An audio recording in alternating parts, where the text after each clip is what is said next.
How are you? I'm okay. How about you? First of all, congratulations on the film. Thank you. Amazing. Thank you. It's one of the most artistic film I've seen. And the story. Yeah. So tell me, like, what drew you to take this role and work with the director first of all? Yeah, well, I think that what preceded the film was the director, and because I saw his film Hale County this evening, and I just thought it was just extraordinary, you know. And I said, this guy is set apart. Like he has a singular eye, and he has a care for his subjects. He has a care. There isn't so much a separation between the eye behind the camera and the person what is in front of the camera. I love that. Do you know what I mean? Like Yes. he is actively trying to get rid of this thing that separates him from them. middleman. Yes, It's kind. right? Yeah. Yes, exactly. You know, and it made me I was just so fascinated by that, and I just wanted him to know that. But somehow a couple years later, Nickel Boys comes around, and I end up being in this and got the chance to work with him. Amazing. Yeah. Nickel Boys, like the story theme, talks about injustice, resilience, and also systemic racism. How did you convey all of this into your character? Well, the first thing is not to do any of those things. Not to do any of those things. My job, the way that I saw it anyway, was that I had to love this boy, to love this child. Like that was my job. You know, how do I take care of this? How do I take care of him when the world wants to destroy him? My God. How do I do that? How do I show up for him when I'm falling apart?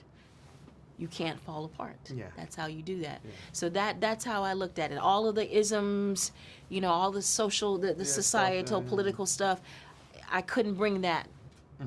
That's not how, I couldn't do that, I love that. Yeah. Well, from what I see, your preparation was more in the human side than anything else. Yeah. Than the Yeah. labels, because the rest Yeah. is like, it's actual problems that people have suffered from, but again, you choose the human direction, Yeah. which is fantastic. Thank you. All right, so how important for a story like this, because it's based on a true story, how important for a story like this to be told to nowadays and to the people to know the history and what gone in this country back in the days, and how can we fix it and we be better for the future? Yeah. Well, the thing is, it's not the past. It's not history. You know what I mean? Like, even though that the abusive, the physical abuse may have happened years ago, but their bodies were buried up until 13 years ago, right? And some of them are still have not been unearthed. They're just in the ground somewhere. So the abuse continues. The abuse, the disrespect to those children and to their families, it continues.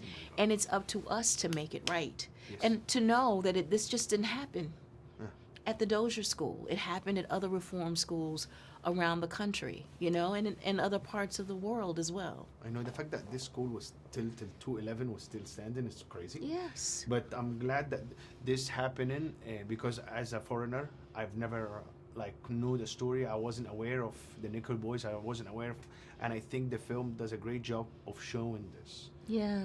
So Yeah. first of all, apart from anything, I love your fashion style. I have to say, I can't stop. I said my God, she's more stylish than me, and which is Well, I like I my don't style. know with those shoes. No, still you beat me. Listen, you win. I'm not winning. No, you're winning.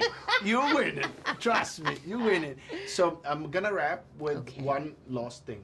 Okay. This movie is gonna be seen around the world. There will be people in Egypt, where I'm from, be watching that movie and will be rooting for you. What? Do you have any message to tell them?